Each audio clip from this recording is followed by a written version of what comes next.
Sa likod ng ingay, may totoo. Sa bawat bulong, may nasasaktan.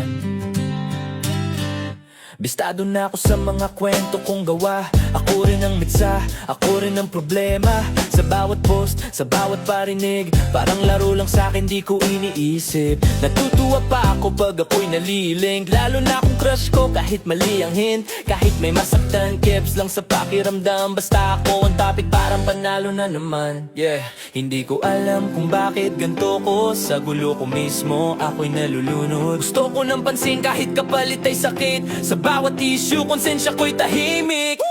Issue, pangalan ko ang laman. Kwento na ako rin ang may gawa sa umpisa pa lang. Issue, ako ang simula ng gulo. Sa bibig ko nang galing sa'kin din babagsak to. Bakit may masirang relasyon? Hindi naman dapat pero tuloy pa rin ang banggaan.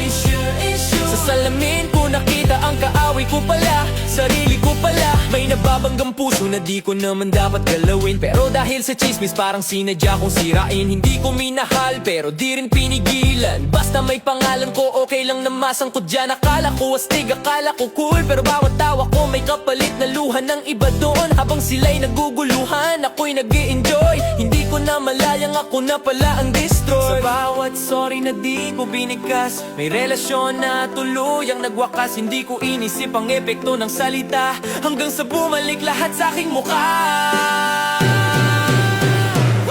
Issue, pangalan ko ang laman. Kwento na ako rin ang may gawa sa umpisa pa lang. Issue, ako ang simula ng gulo. Sa bibig ko nang galing sa'kin din babagsak to. Kahit may masirang relasyon, hindi naman dapat pero tuloy pa rin ang banggaan. Sa salamin ko nakita ang kaaway ko pala. Sarili ko pala. Tahimik ang gabi pero maingay ang isip. Mga salitang binitawan di na maibabalik. Kung sana'y tumigil, kung sana'y nag-isip, baka walang pusong nadurog sa bawat issue issue. Hindi na ako natutuwa kasi sa likod ng saya may sugat na di makita. Issue. Oras na para tumigil. Hindi lahat ng atensyon dapat pinagpipilitan at sinisira ang iba dahil dito. Kwento ko to, at sa'kin rin magsisimula ang pagbabago.